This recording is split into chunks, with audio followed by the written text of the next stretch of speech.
끊임없이 내 연약한 나를 둘러싸고 깊고 어두운 외로움에 나 신음할 때 주의 사랑 숨어있는 나를 찾아내시고 따스한 손으로 끌어안아 주시네.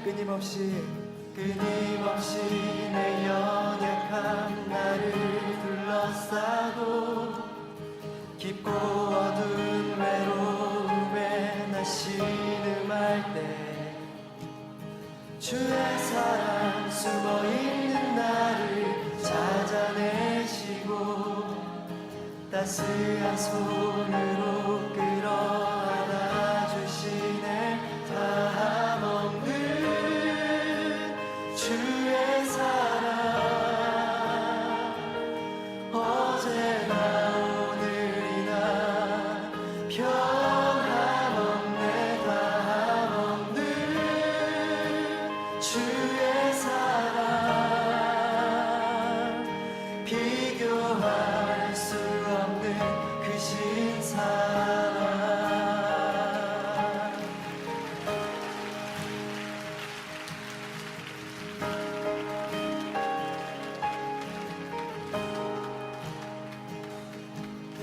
끊임없이 내 연약한 나를 둘러싸고 깊고 어두운 외로움에 나 신음할 때 주의 사랑 숨어있는 나를 찾아내시고 따스한 손으로 끌어안아 주시네. 다함없는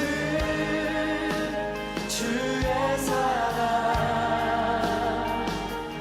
어제나 오늘이나 변함없네.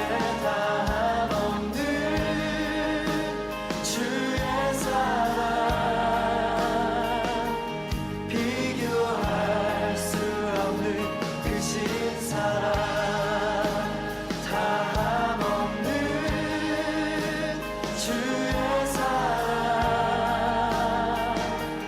어제나 오늘이나 변함없네. 다함없는 주의 사랑 비교할 수 없는 그 신사랑. 찬양해 주님의 사랑 경배해 영원한 이름. 찬양해 주님의 사랑 경배해 영원한 예수. 찬양해 주님의 사랑 경배해 영원한 이름. 찬양해 주님의 사랑 경배해 영원한 예수.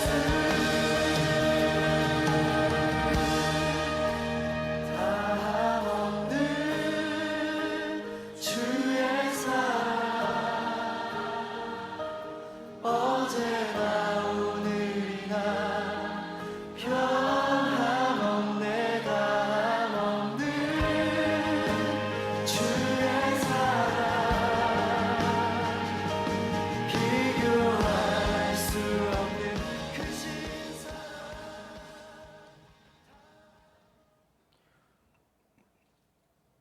할렐루야. 네, 모두 자리에서 일어나 볼까요?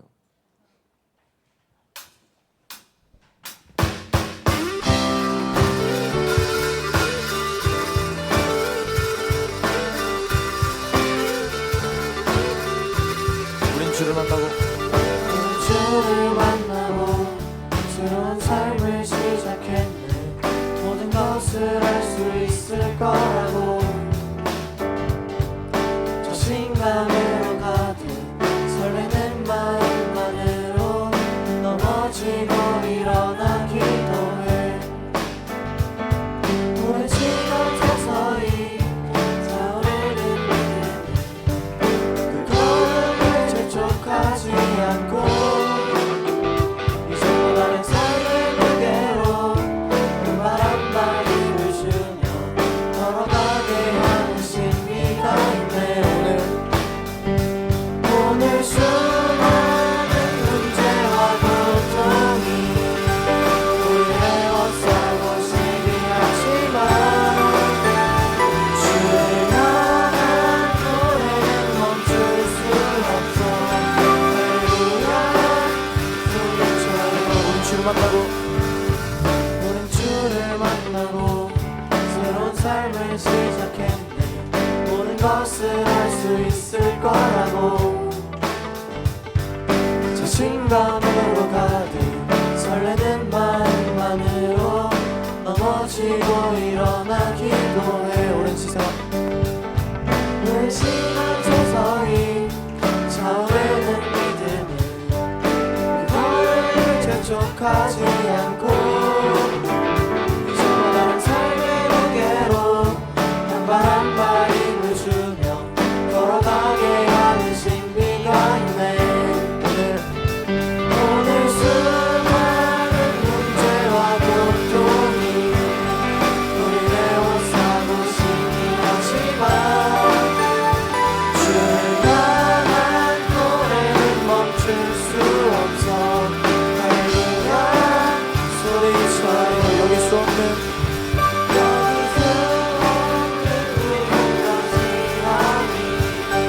우리 넘어뜨려 비웃었지만 주가 주시는 은혜는 멈추지 않아.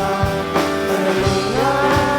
소리쳐. 그가 오시는 날까지, 그가 오시는 날까지, 그가 부르시는 날까지 끝나지 않는 무거운 질문을 지고 그날의 모든 것들에 의심이 사라질 때면 그 모든 시간이 하는 그가 오시는 날까지, 그가 부르시는 날까지 끝나지 않는 무거운 질문을 지고 그날의 모든 것들에 의심이 사라질 때면 변하지 않는 사랑의 은혜.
모습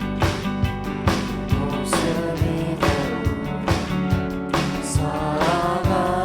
사랑하시네 약한 그대로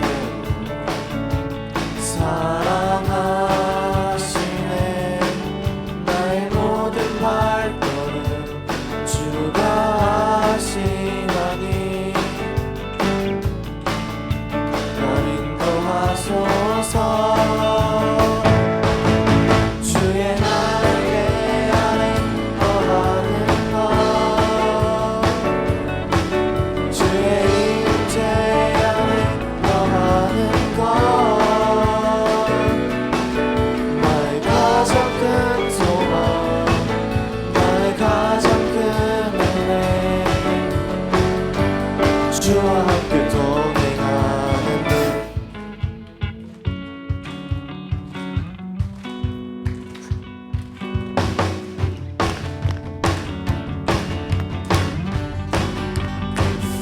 내 모습 이대로 사랑하시네 연약한 그대로 사랑하시네 나의 모든 발걸음 주가 하시나니 날 인도하소서 주의 날개 아래 거하는 것 주의 임재 안에 거하는 것 나의 가장 큰 소망 나의 가장 큰 은혜 주와 함께 동행하는 일 주의 날개 아래 거하는 것 주의 임재 안에 거하는 것 나의 가장 큰 소망 나의 가장 큰 은혜 주와 함께 동행하는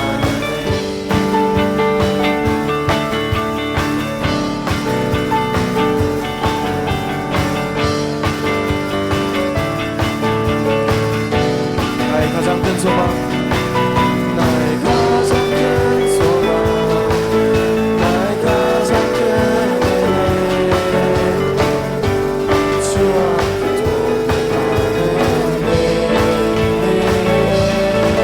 주의 날개 아래 거하는 것 주의 임재 안에 거하는 것 나의 가장 큰 소망 나의 가장 큰 은혜 주와 함께 동행하는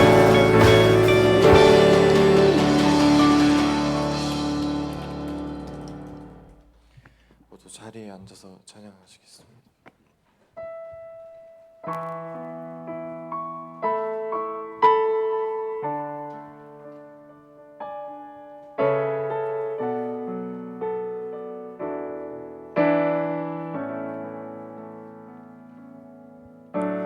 주여 우린 연약합니다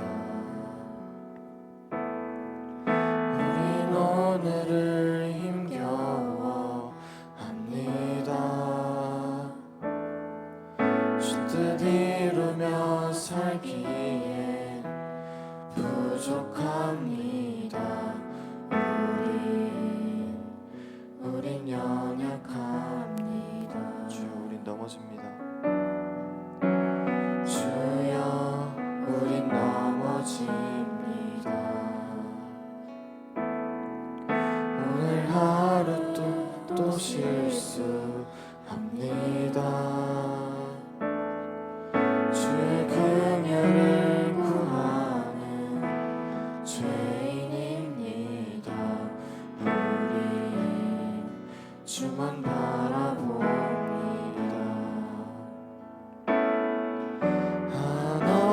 한없는 주님의 은혜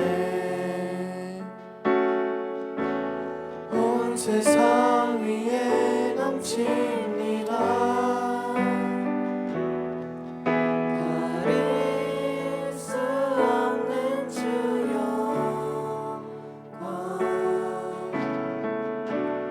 온 땅 위에 충만합니다.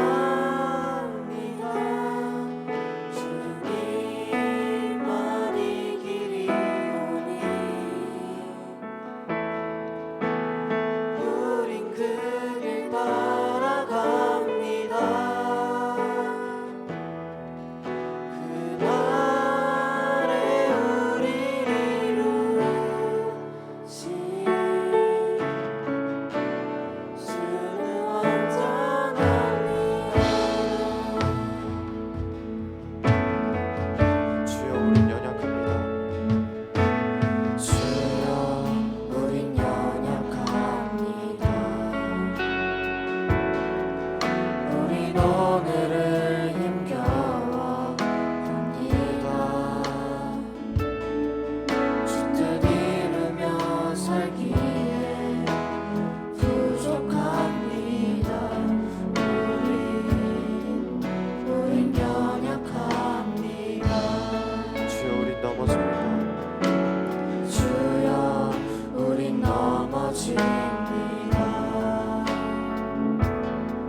모습 부끄럽습니다. 따스한 곁을 내어주신 주님 앞에 나아갑니다. 표현 못할 긍휼로 나를 붙드시는 주 이름을 바라봅니다. 매일 마주한 슬픔을 견뎌나가며 주 예수의 마음을 닮아가네. 두려운 걸음마다 주가 동행하니 주지하며 오늘을 걷네. 주의 신실한 소망을 깊이 담으며 주 예수의 풍요를 채워가네. 하나님의 자녀로 명예 지켜가며 깊어진 삶을 주께 드리네.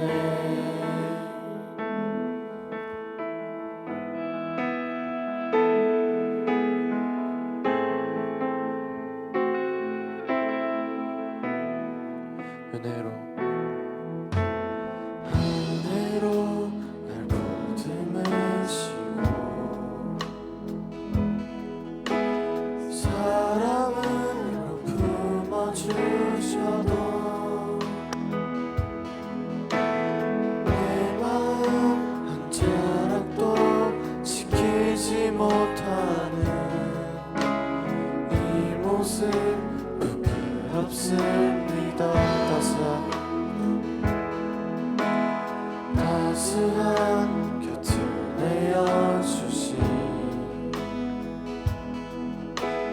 주님 앞에 나아갑니다. 표현 못할 긍휼로 나를 붙드시는 주 이름을 바라봅니다. 매일 마주한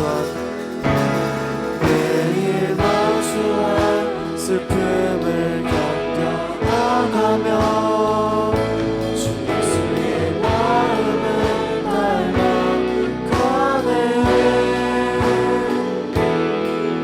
두려운 걸음마다 주가 동행하니 주지하며 오늘을 걷네.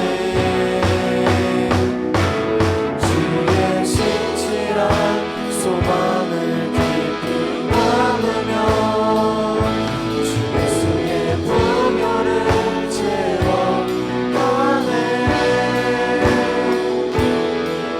하나님의 자녀로 명예 지켜가며 깊어진 삶을 주께 매일 마주한 슬픔을 견뎌나가며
지켜가며 주께 드리네. 이 시간 다 같이 기도하실 때 하나님, 저희는 너무나도 연약합니다. 캠프 이후에 하나님만 바라보며 살리라고, 하나님께만 순종하며 살리라고 다 같이 다짐했고 또 사랑하려고 했지만 저희는 매일같이 넘어지고, 물론 설레는 마음으로 하나님과 함께 살아가려고 했지만 또 넘어지고 넘어졌습니다. 하나님, 하지만 그런 연약함을, 그런 저희의 엄청난 연약함을 주님께서 아시는 줄 믿습니다. 하나님, 주님께서 계속 은혜로 부어주시고 주시고 사랑으로 품어주셔서 감사합니다. 저희 이 연약한 모습을 저희 모습 그대로 사랑하시는 주님, 하나님, 저희 가운데 하나님께서 은혜를 부어주셔서 하나님 다시 일어나 주님과 함께 주님의 이름으로 살아갈 힘을 다시 부어주시고, 넘어지더라도 하나님의 마음을 닮아가며 두려운 걸음마다 주님과 동행하며 하나님만 의지하면서 주님의 자녀로 명예를 지켜가며 하나님과 함께 살아가는, 주님과 하면서 동행하는 기뻐진 삶을 주님께 드리는 그런 삶 살아갈 수 있도록 다 같이 주님의 이름 한번 부르짖고 주님 기도드리겠습니다. 주여,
사랑의 하나님, 오늘 이 시간 우리가 주님의 은혜로 이곳에 모였습니다.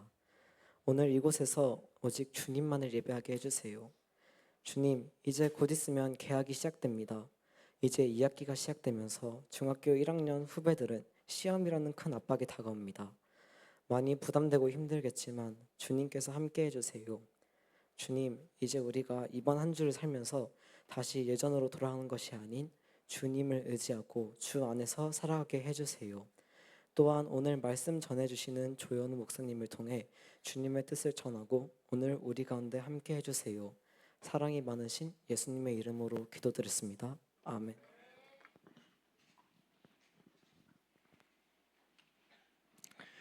할렐루야. 한 주간 잘 지내셨지요? 네, 우리 옆에 있는 친구들하고 인사합시다. 사랑합니다. 축복합니다. 잘 오셨습니다. 자, 오늘 우리에게 주시는 하나님의 말씀은 고린도전서 4장 말씀입니다. 고린도전서 4장 1절부터 6절까지 말씀.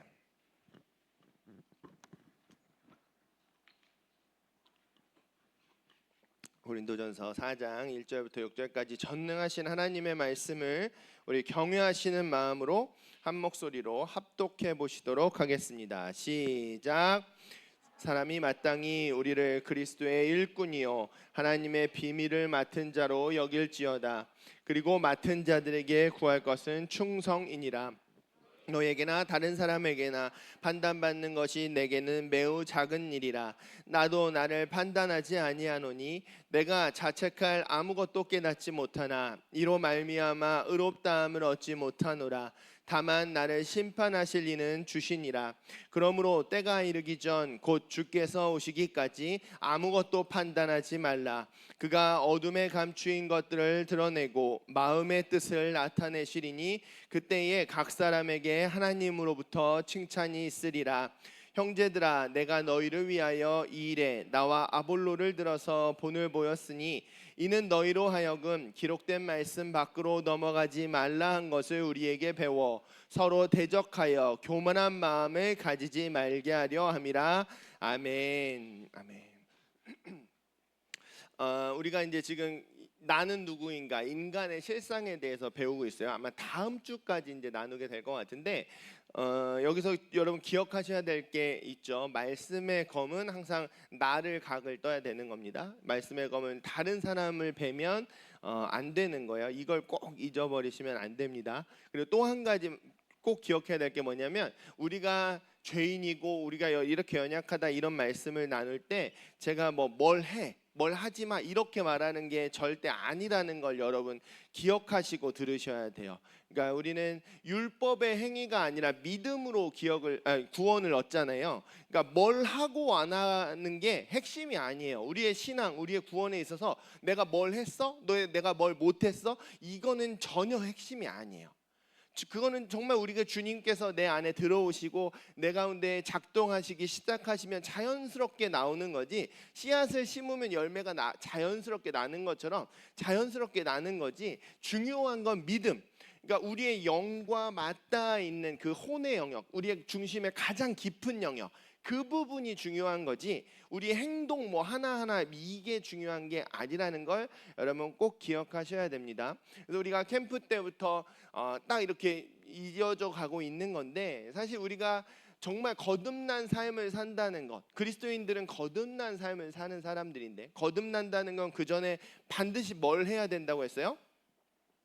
거듭나려면 죽어야 되는 거예요. 죽지 않고 나서 거듭났다는 건 되게 이상한 말인 거죠. 말이 안 되는 거예요. 죽어야 돼요. 그게 서렌더잖아요. 하나님 앞에 굴복하고 나의 주인의 자리에서 내려오는 거, 그게 죽는 거, 서렌더, 굴복, 하나님을 정말 영접하는 건데 그게 사실 되지 않아요. 우리 죄인, 하나님의 형상이 깨진 우리 죄인들은 그게 정말 되지 않아요. 절대로 그냥 되지 않고 내가 할 수 있는 것도 아니에요. 그리고 이 세상도 그거 못하도록 막는 거예요. 온갖 것들을 주면서 그거 다른 건 다 해도, 기도도 하고 예배도 나오고 말씀도 많이 읽고 다 해도 너 죽는 거 그건 하지 마. 이 세상이 여러분을 그렇게 속이고 있다는 걸 아셔야 됩니다. 그래서 이 중심의 믿음의 문제가 중요하다는 거, 그걸 꼭 기억하셔야 됩니다. 그래서 일반적으로는 우리가 죽는다라고 하는 그 포인트를 데려가기 위해서 하나님은 어떻게 하시냐면 고난과 연단으로 우리를 훈련시키세요. 하나님 훈련자 하나님이시잖아요. 훈련시키시는데 처음에는 어려운 상황이 닥치고 문제가 닥치고 가면 우리는 버텨요. 어떻게든 내 힘으로 버텨보려고 하고 내 생각으로 무언가를 해결해 보려고 하고 어떻게든 버팁니다. 그렇게 버티다가 하나님께서 길을 하나하나 다 막아가세요. 도저히 내가 할 수 있는 게 아무것도 안 남을 때까지 막아가시고 시간도 너무 오래 걸려서 나도 힘이 빠지고, 그러면 맨 마지막에 나의 이 자존심, 나의 자아, 이거를 맨 마지막 이거 진짜 놓기 싫은데 못하겠어요 주님 하고 내가 딱 손을 놓는 순간 주님이 출동하시는 거예요. 그때 주님이 역사하시는 거거든요. 그러니까 진작에 그렇게 오랜 시간과 많은 연단을 거치기 전에 이걸 놓으면 좋은데 사람이 그걸 못합니다. 그래서 오늘 이 예배 가운데 성령님께서 여러분 우리 모두에게 역사해 주셔서 나의 자아를 포기하게 하시는 그 은혜를 경험하게 하시기를 예수님의 이름으로 축원합니다. 믿음이 중요한 거예요. 믿음. 오늘은 제가 이제 요 책 내용을 좀 나누려고 해요. 이게 뭐냐면 팀 켈러 목사님의 복음 안에서 발견한 참된 자유라는 책인데 요거 내용을 좀 나누려고 해요. 이게 사실 제가 작년에 여름 캠프 때 그때 개회 예배를 여러분하고 나눴었거든요. 그때 나눴던 말씀인데 원래는 이 맥락에서 나누는 말씀이에요. 그래서 못 들은 친구들도 있고 지금 작년에 나눴지만, 그리고 여러분 아마 거의 기억하는 사람이 없을 거라고 믿고서 오늘 다시 한번 나눠보도록 하겠습니다. 오늘 본문 말씀 4장 1절과 2절 다시 한번 읽어볼까요? 4장 1절과 2절입니다. 시작.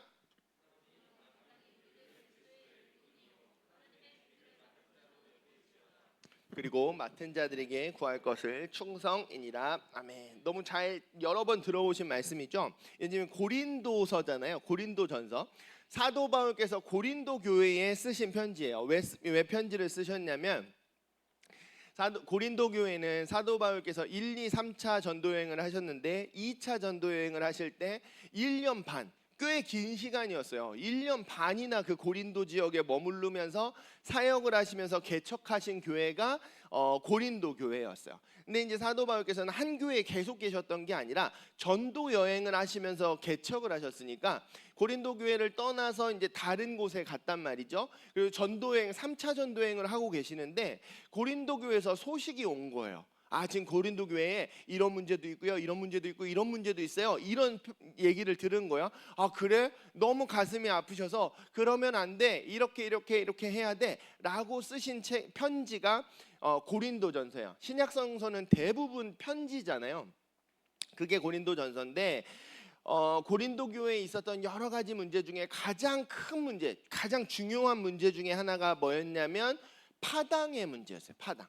서로 편을 갈라가지고 내가 잘났네, 네가 잘났네 이렇게 주도권을 잡으려고 싸웠던 거예요.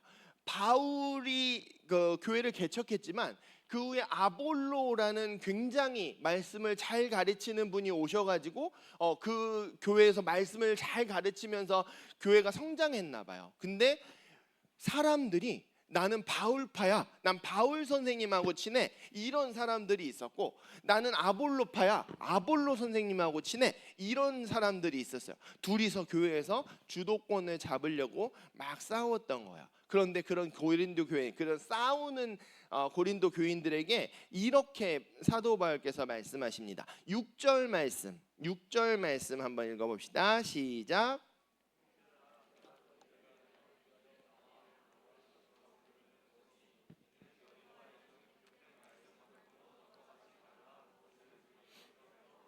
서로 대적하여 교만한 마음을 가지지 말게 하려 함이라. 아멘. 이렇게 말씀하신 거야.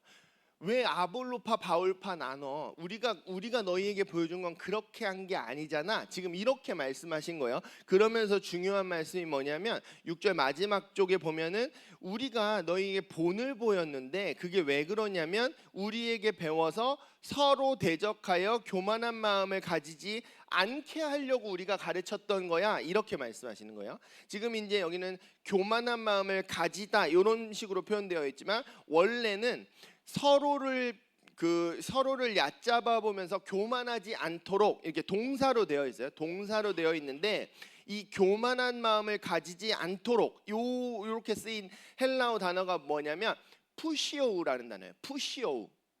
이게 교만하다, 뽐내다 이런 뜻인데 이 단어가 되게 특별한 단어예요. 독특한 단어예요.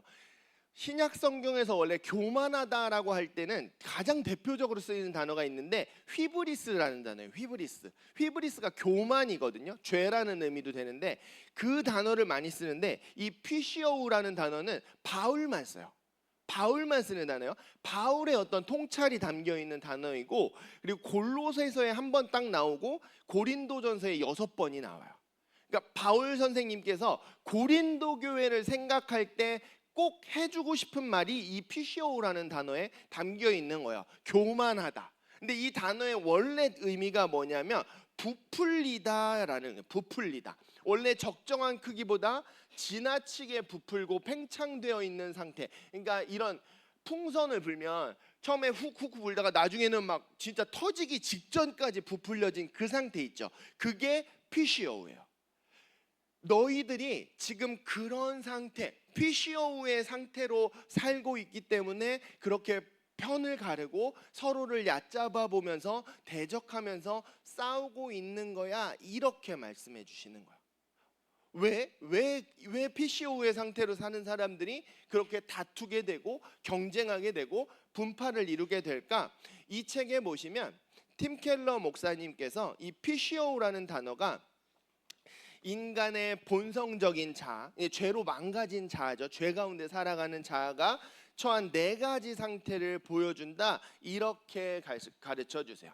이렇게 부풀려진 상태가. 여러분의 자아도 다 그렇게 부풀려진 상태라는 거예요. 속은 텅 비어 있는데 터지기 직전에 그 부풀려진 상태라는 거예요. 그러면 어떻게 되냐면 공허하죠.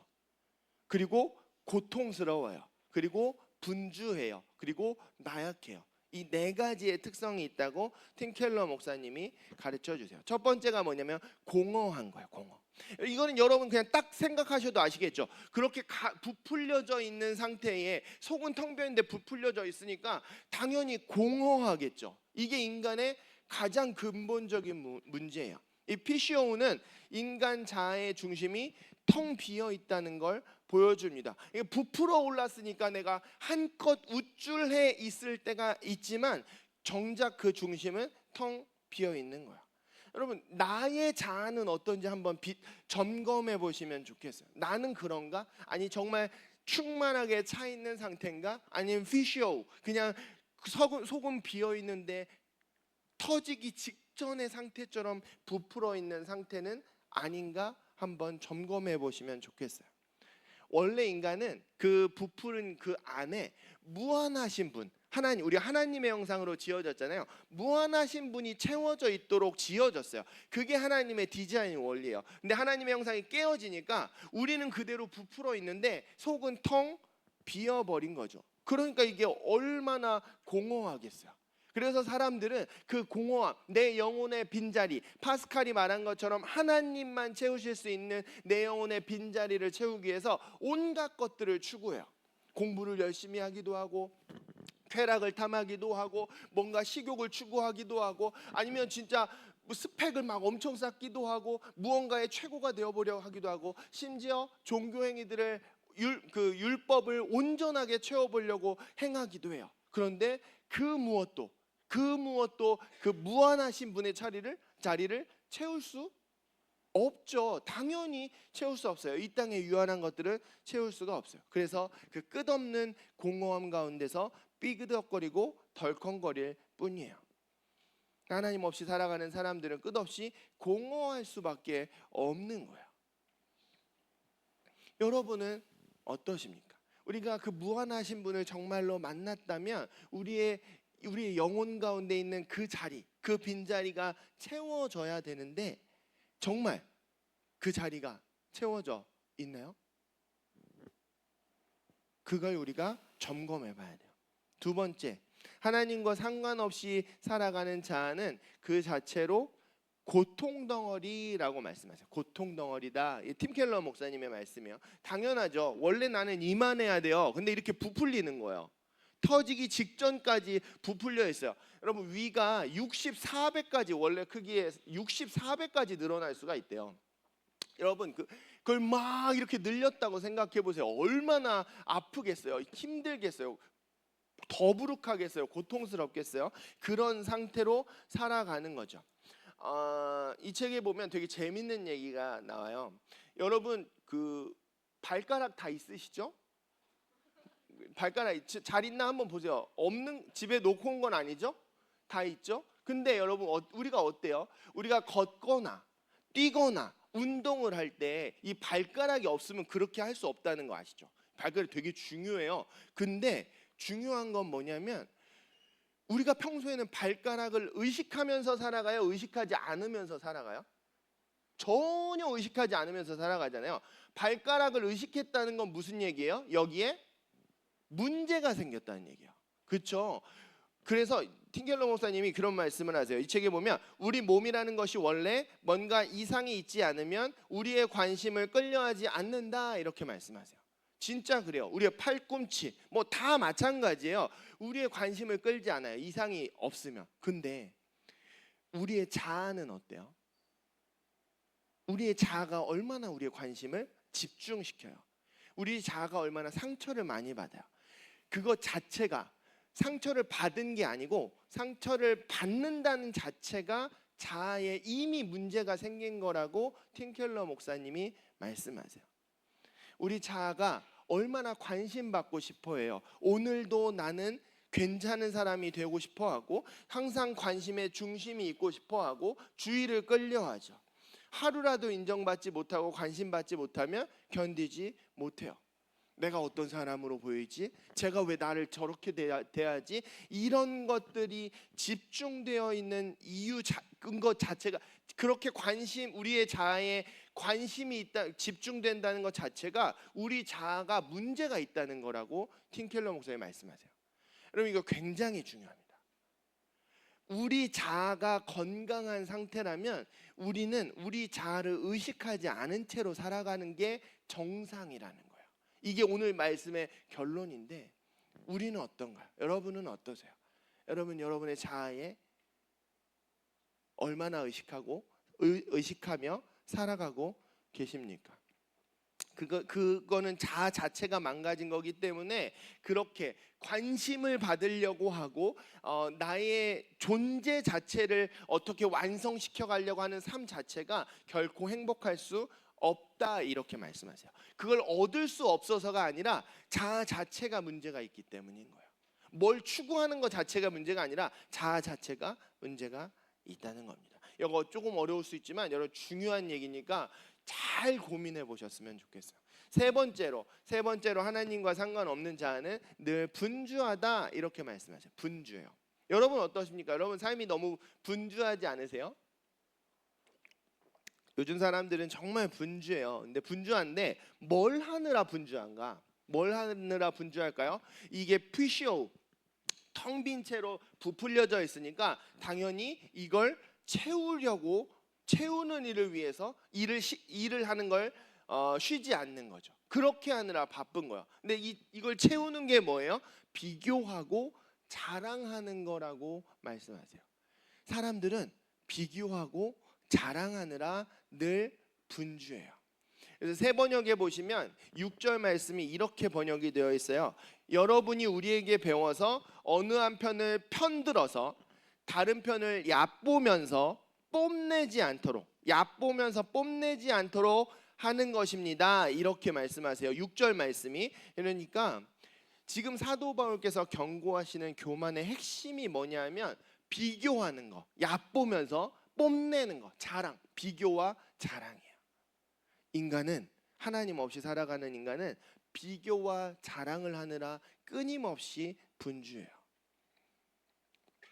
C.S. 루이스의 순전한 기독교에 보면 교만이라는 것이 정의상 본질적으로 경쟁적이다 이렇게 말씀하세요. 경쟁적이다. 교만이라는 것은 경쟁적인 거예요. 그러니까 사람은 단순히 돈을 많이 갖는 걸 원하는 게 아니에요. 여러분 잘 생각해 보세요. 나는 돈이 그래서 나는 적당히 벌고 적당히 살았으면 좋겠어라고 생각하지만 그렇지 않아요. 인간의 자아는요. 내가 비교하는 누군가보다 더 갖는 걸 원하는 거예요. 이게 여러분의 의식의 수준에선 그렇지 않을 수 있어요. 근데 우리의 본질, 우리의 그 가장 깊은 곳에선 그래요. 이게 뭐든지 마찬가지예요. 공부도 마찬가지고요. 뭘 잘하는 거든지 외모든지 뭐든지 마찬가지인데 핵심은 뭐냐면 내가 의식하는 라이벌, 그보다 더 가지면 나는 만족하는 거예요.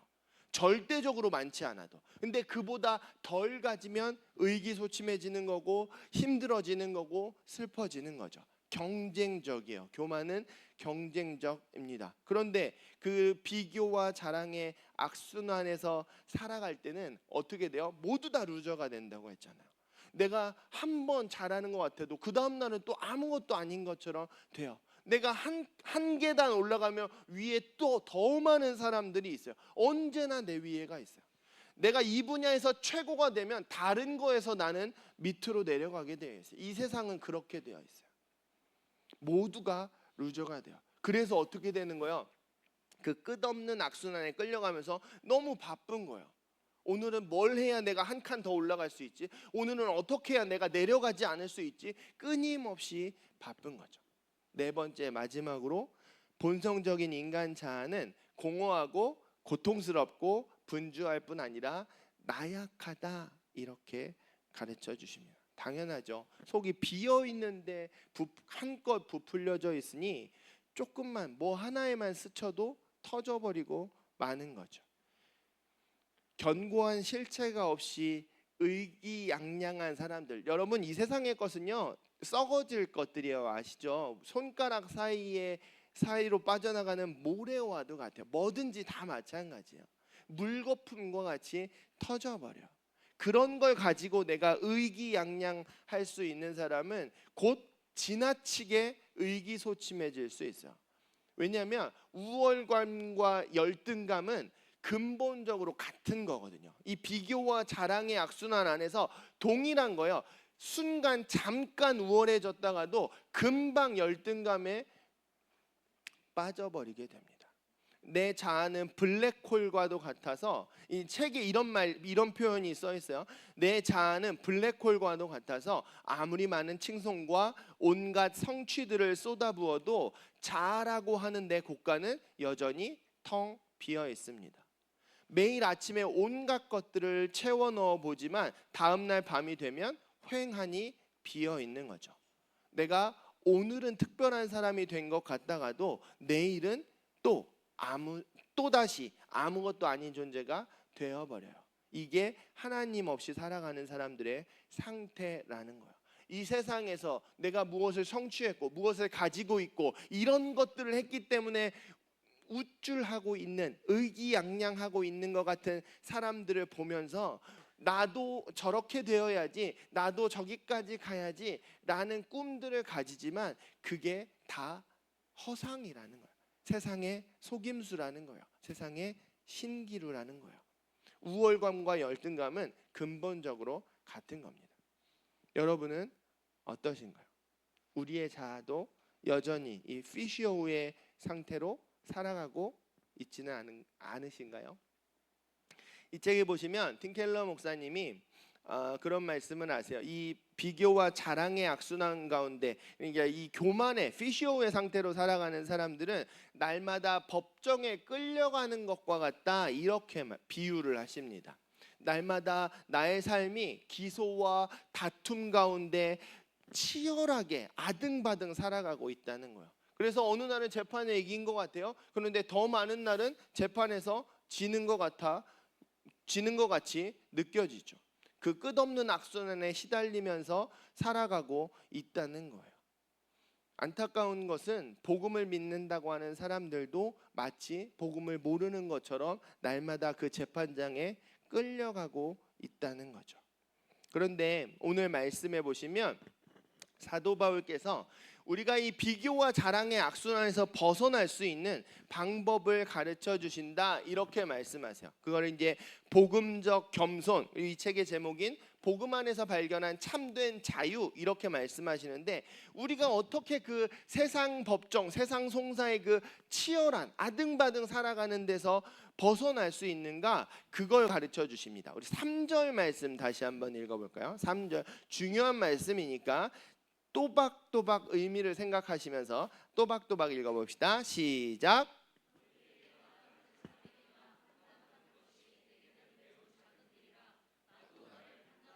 아니하노니. 지금 사도 바울이 뭐라고 말씀하세요? 사도 바울은 사람들이 나를 판단하는 것을 거의 연연하지 않는다고 말씀하시는 거야. 그걸 무시하는 건 아니지만 그거에 내게 영향을 받지는 않는다, 이렇게 말씀하세요. 왜요? 나는 나의 존재, 나의 존재의 이유와 나의 존재의 가치를 판결하실 수 있는 분은 오직 누구예요? 하나님, 재판장밖에 없으신 거잖아요. 우리 기억하죠? 복음 배웠을 때 사람들은 재판장이 아니에요. 나도 재판장이 아닙니다. 그렇게 되는 게 아니에요. 하나님만이 판단하실 수 있어요. 4절 한번 읽어보시죠. 4절입니다. 시작. 이로 말미암아 의롭다함을 얻지 못하노라. 다만 나를 심판하실 이는 주시니라. 나의 가치, 나의 존재의 의미를 결정하실 분은 오직 하나님 한 분뿐이시기 때문에 사람들의 판단을 연연하지 않는다고 말씀하세요. 여러분은 어떠십니까? 여러분, 사람들의 가치 판단, 사람들의 시선, 사람들의 혹은 나쁘게는 손가락질에 얼마나 영향을 받고 계세요? 그것에 자유로우실 수 있으셔야 돼요. 그들은 나의 존재를 결정할 수가 없어요. 그들은 재판장이 아닙니다. 여기 3절의 판단이라는 단어하고 4절의 심판이라는 단어가 헬라어로는 같은 단어예요. 아나크리노라고 하고 같은 단어입니다. 한글에 바뀌어 있지만 그러니까 사람들이 재판장이 아니다 이렇게 말씀하시고 계신 거예요. 그런데 여기까지만 얘기하면 세상도 비슷한 얘기를 하는 것 같죠. 세상도 그래요. 다른 사람들의 말에 휘둘리지 마. 그들의 말하는 거 따라가지 말고 네가 너의 기준을 세우고 네가 원하는 길로 가면 돼. 이 세상은 이렇게 말하잖아요. 그런데 사도 바울은 언뜻 듣기에는 비슷한 말을 하고 계시는 것 같지만 완전히 다른 얘기를 하고 있어요. 전혀 다른 얘기를 하고 계세요. 사도 바울께서는 사람들 세상 법정의 판단에 연연하지 않을 뿐만 아니라 거기서 한 걸음 더 나아가세요. 이게 중요합니다. 3절 말씀을 우리 다시 한번 읽어볼까요? 3절 말씀 시작.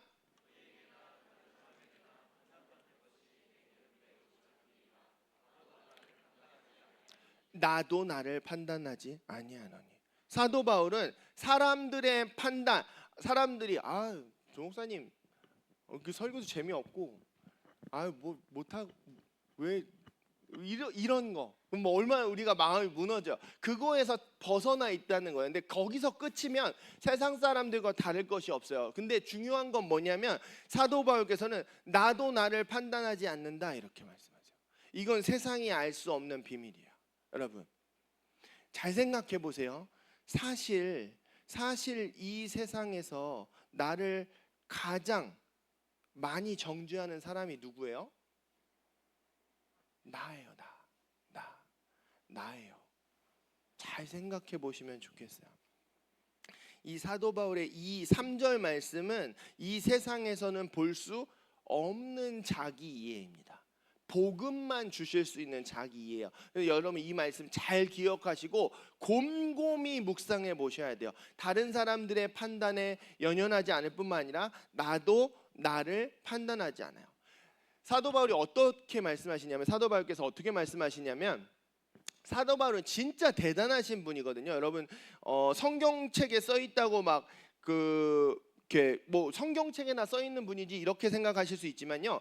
인류 역사상 존재했던 모든 사람들을 놓고 역사에 큰 영향을 끼친 사람들을 10손가락을 뽑으면 충분히 들어가실 수 있는 분이에요. 이분은 로마 제국을 뒤집어 놓으신 분이고 그 이후에 2000년의 유럽과 미국의 역사를 변화시킨 분이에요. 이분이 없었으면 전혀 다른 길로 역사가 흘러갔을 거거든요. 정말 대단한 분이에요. 정말 쉬지 않고 그 사명을 감당하면서 로마 제국이라는 그 엄청난 제국을 변화시킬 정도로 큰 사명을 감당하신 분인데 그분이 어떻게 말씀하시냐면 디모데전서 1장에 보시면 내가 죄인의 괴수야 이렇게 말씀하세요. 죄인의 괴수야.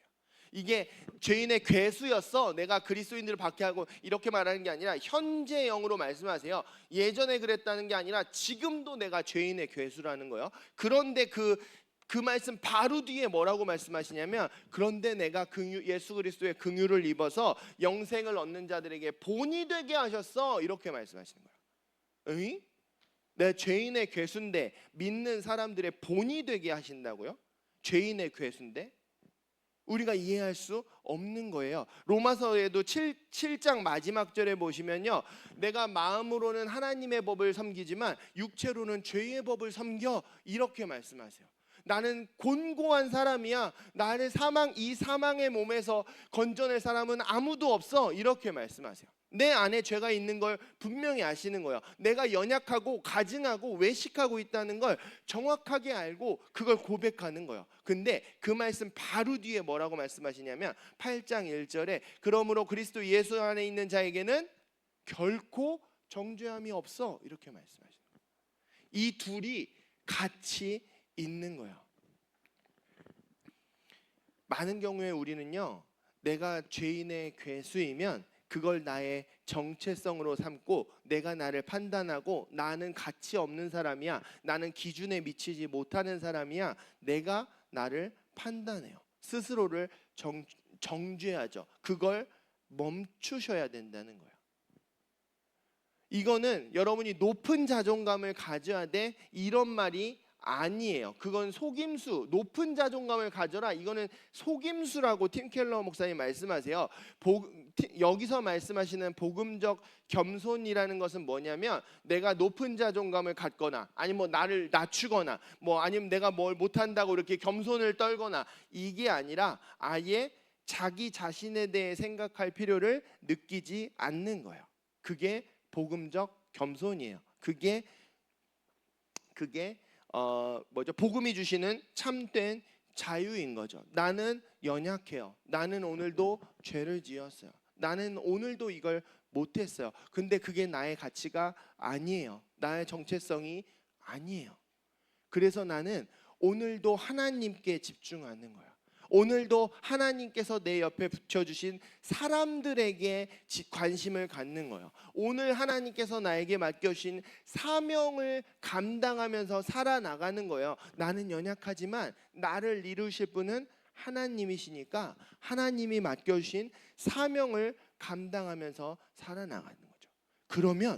그러면 하나님께서 이루시는 거예요. 마태복음 6장에 보시면 너희가 먼저 하나님의 나라와 의를 구해 그러면 하나님께서 이 모든 것은 이제 그 앞에서 먹을 것과 입을 것이지만 사실은 너희들이 염려하는 모든 것이에요. 너희들이 염려하는 모든 것은 하나님이 채워주셔 이렇게 말씀하시거든요. 이게 그리스도인들의 존재 방식인 거예요. 원래 하나님의 형상이 그런 거잖아요. 나는 너를 위해서 살고 너는 나를 위해서 사는 거예요. 그게 예수님이 말씀하신 내 몸을 사랑하는 것 같이 내 이웃을 사랑하는 거예요.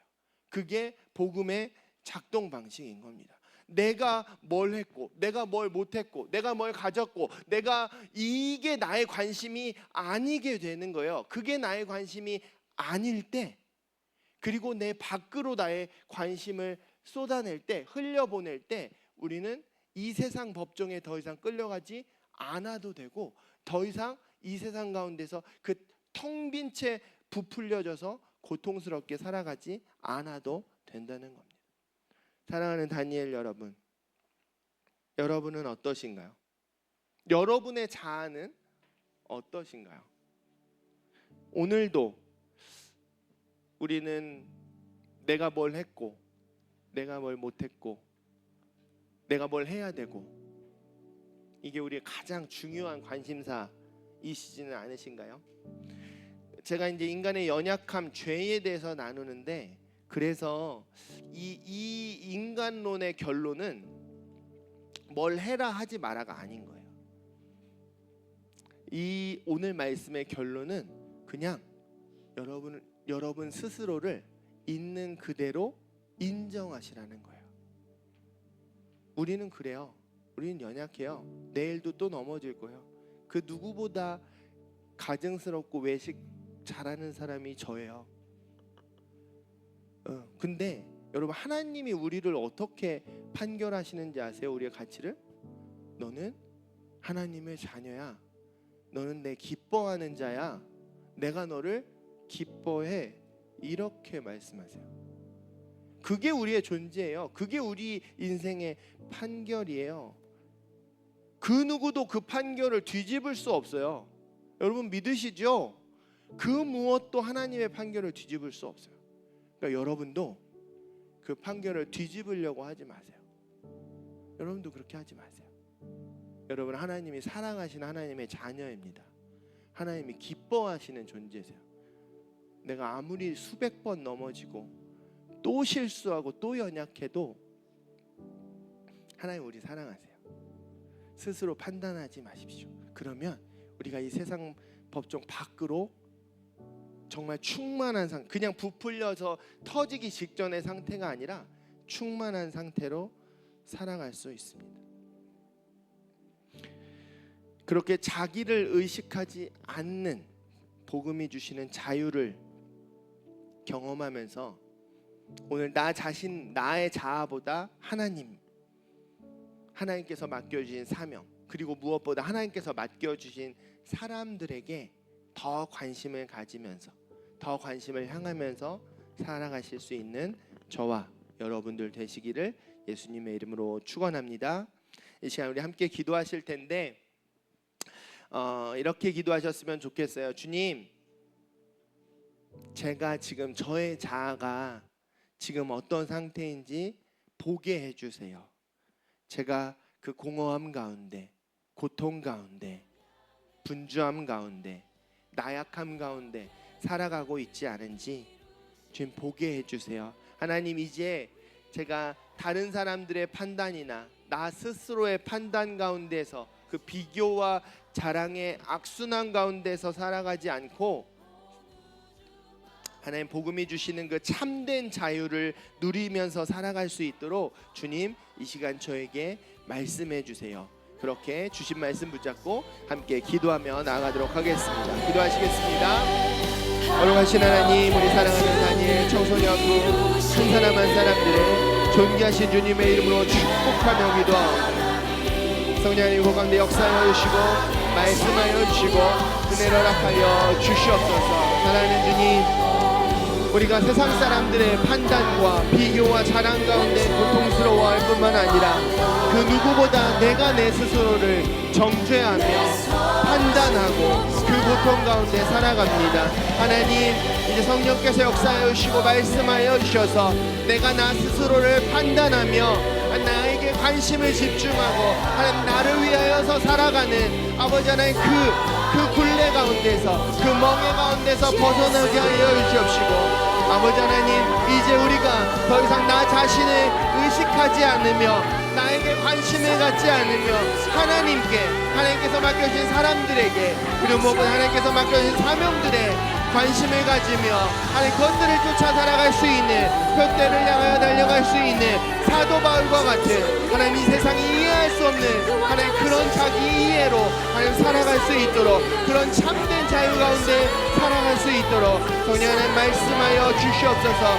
오늘도 이 세상을 하나님 우리에게 관심을 가지며 우리가 가지지 못한 것, 우리가 못한 것, 우리가 넘어진 것, 우리의 연약함, 우리의 더럽고 추악함을 가지고 우리를 짓누르려고 하지만 하나님 우리가 더 이상 두려워하지 아니하고 나를 향한 하나님의 판결, 나를 향한 하나님의 최종적인 판결을 신뢰하며 하나님 우리가 복음이 주시는 그 참된 자유 가운데 살아갈 수 있도록 아버지 하나님 은혜를 허락하여 주시옵소서.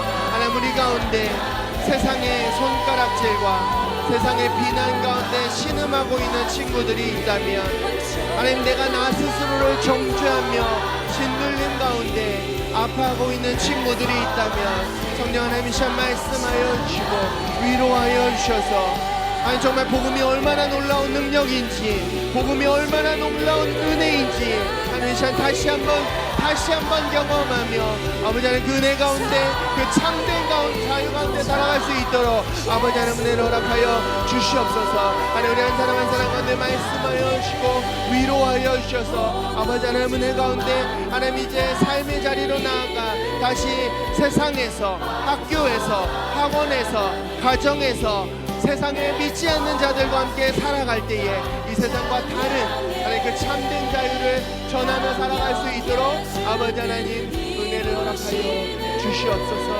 역사하여 주시옵소서. 계속 기도하시는 마음으로 하나님 앞에 고백하겠습니다.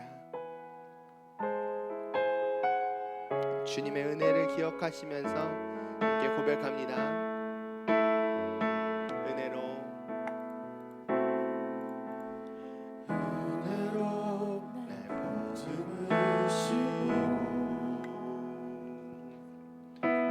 사랑으로 품어주셔도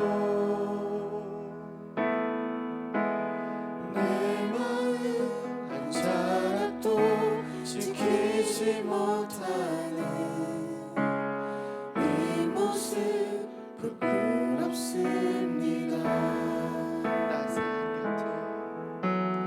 따스한 곁을 내어주신 주님 앞에 나갑니다. 묘용 못할 긍휼로 나를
시간 주님께 시선을 집중하면서 주님만 바라보시면서 우리 다시 한번 믿음으로 고백하시겠습니다.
슬픔을 견뎌 나가며 주 예수의 마음을 닮아가네. 두려운 걸음마다 주가 동행하니 주 의지하며 오늘을 건네. 주의 신실한 소망을 깊이 담으며 주 예수의 풍요를 채워가네. 하나님의 자녀로 명예 지켜가며 깊어진 삶을 주께 사랑하는 주님, 우리 날마다 세상 법정에 끌려가서 참 아프고 고단한 삶을 살아갑니다. 하나님, 당신의 사랑하는 자녀들 가운데 임재하여 주시고 말씀하여 주셔서 우리가 다른 사람들의 비난과 정죄에 연연하지 않을 뿐만 아니라 나 역시 나 스스로를 판단하지 않으며 나의 자애에서 자유케 되는 복음이 주시는 그 참된 자유함으로 살아갈 수 있도록 주님 은혜를 허락하여 주시옵소서. 이제는 우리를 구원하신 주 예수 그리스도의 그 크신 은혜와 아버지 하나님의 다함 없으신 사랑하심과 성령의 교통하시고 위로하심이 이제 자기를 의식하지 않는 자유, 참된 복음의 자유를 경험하며 살고 싶다고 결단하며 소망하는 우리 모든 다니엘 학생들과 교사들 가운데 이제부터 영원토록 함께 하시옵기를 예수님의 이름으로 간절히 축원하옵나이다. 아멘.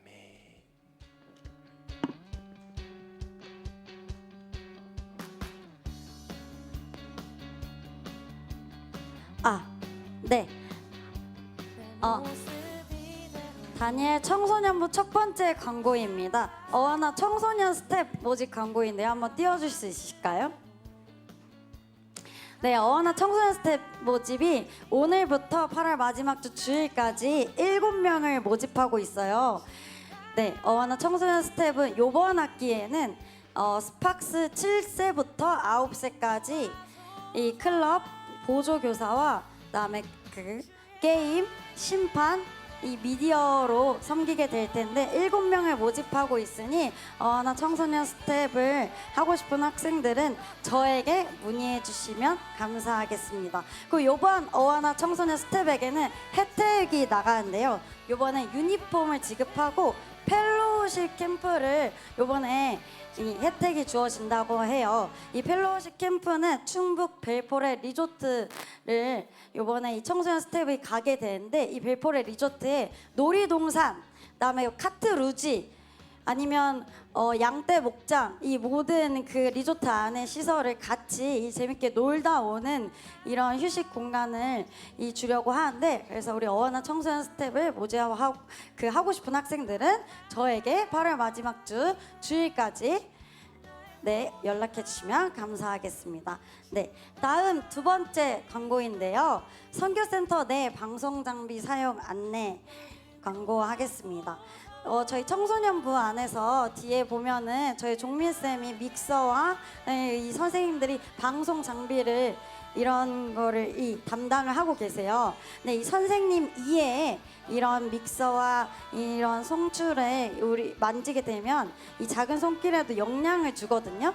그래서 다음 이 선교센터 이 3층 장소는 새벽 예배를 드리는 장소이기도 하고 다른 이런 교구 연합 예배나 다른 공간으로 많이 사용되는 장소이기도 하니 예배 이후에는 우리 이 청소년 이 찬양팀 하는 학생들이 많이 이 건반이나 이런 드럼이나 이런 걸로 이 연습을 하고 이렇게 하고 있는 걸로 알고 있는데 이런 거는 이 믹서는 담당자 이외에는 사용하지 않는 걸로 이렇게 기억해 주시면 감사하겠습니다. 네, 세 번째 광고 해주세요. 다음은 CCD 경연대회 참가 접수 모집인데요. CCD 경연대회 참가 접수를 오늘까지만 받습니다. 정원 미달시 진행하지 않으니 신청 못한 학생들은 김소리쌤이랑 성수아 선생님을 찾아가 주세요. 네 번째 광고로는 여러분들 PRS 잘하고 계시죠? 우리 모두 PRS를 통해 말씀에 동참하는 다니엘 청소년부가 되면 좋겠습니다. 말씀 읽고 마무리할 건데요. 빨간색에 강세를 줘서 어떻게 하는지 아시죠? 하시면 되는데 이거 안 따라해 주시면 저희가 굉장히 앞에서 하는 게 좀 그래요. 그러니까 부탁드립니다. 저 본문 말고 말씀부터 하고 본문 읽을게요. 시작.